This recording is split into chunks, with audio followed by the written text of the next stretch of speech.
Scaramanga has a fitting death. I think a giant fart explosion is not fitting, right? Scaramanga died like straight up duel style. Here's my list of setups and payoffs, and let me know what you think about them. They may or may not be in order.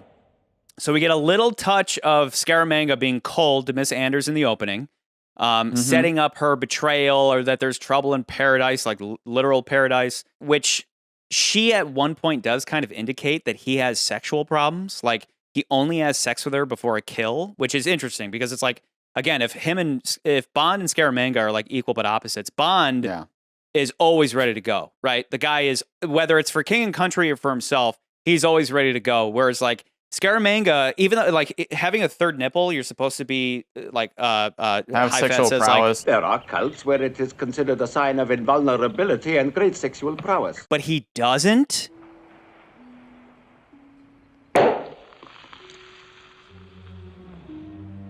He's more into killing than he is into sex. So Miss Anders is like, he's a weirdo and like he likes to rub his gun on me and stuff. Like he's a weirdo. Like I want a real man. I want James Bond. And that's like another reason why Scaramanga would be a little insecure and need to defeat Bond. Because it's like Bond doesn't need the blue pill. Like Bond's always ready to go. Or Scaramanga's like, the guy's kind of f***ed up. High Fat sets up the fact that like he has this mausoleum he wants to be buried in, and like Bond isn't going to kill me, but then it turns out Scaramanga betrays him and says put him in his own mausoleum. The half-sunken ship in the harbor is set up as like it's just like some superfluous thing, like he's on a tour and they're like, oh look, there's a boat that sank a while back, and then later he escapes onto it.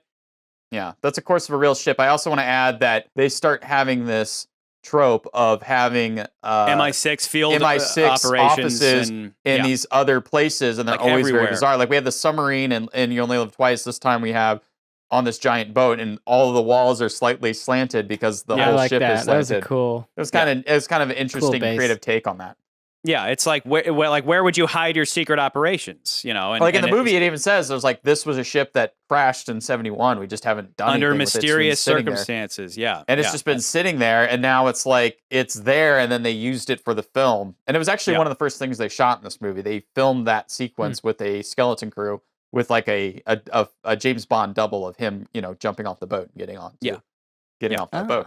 So that's set up and paid off. Bond thinking that he is the target for he's thinking he's Scaramanga's target. That sets up that moment where he's walking into the bottoms up, and you're like, Scaramanga's about to shoot him. Like he's got him zeroed. There's no way he can miss. And then, oh wait, no, he was not Scaramanga's target because you know it turns out later that Miss Anders is the one who sent the bullet. So like Scaramanga doesn't even know what's up. He's just doing his mission. And so we think he's going to kill Bond. He kills the energy expert instead. Assembling the golden gun out of separate parts, that's set up when he kills High Fat, so that later in the movie when he faces Bond. But then of course the English don't consider it sporting to kill in cold blood, do they? And Bond's like, don't count on it. Like, I'm just going to shoot you, bitch. And he just pulls out the golden gun, which he had been calmly assembling there right in front of Bond. The third nipple is set up in the very beginning, you know, on the beach. A third nipple, sir. And then Bond draws it for Q. Very 007. And then he wears it to pretend to be Scaramanga, which is fun. You think that he's getting the best of High Fat, and then it turns out that High Fat was onto him the whole time. Bond walks past the statues of the sumo wrestlers, and then later he walks past the sumo wrestlers, and then they turn out to be real, you know?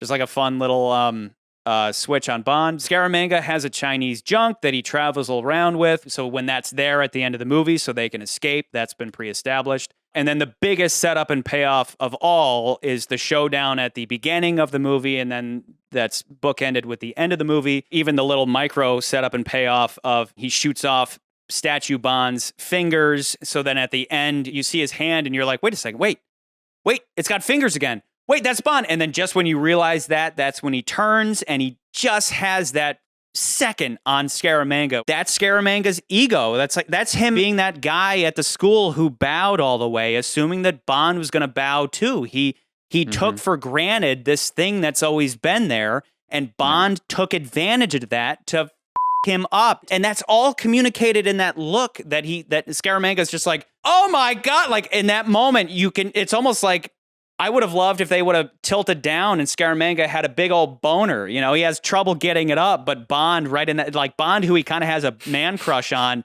he's like, but you're so cool. You know, it's just, oh, like it just gets erect just as he lands on his face, you know. And on that note, maybe Scaramanga lost the fight because what does he always do before a fight? He bangs Miss Anders, but he killed Miss Anders. So unless he's fucking knick-knack, he didn't have anybody to have sex with before his throwdown. So like even that's a setup and payoff where it's like he was so hopped up with the jism in his brain that Bond just, poof, you know. He was able to get him, yeah.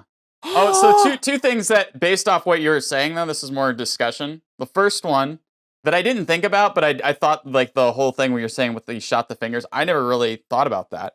But I also think it's funny is that, you know, he shoots the fingers off the guy's thing, and then later in the movie, we find a guy has to build a gun. A custom-built model for a client who recently lost 2 fingers. Please.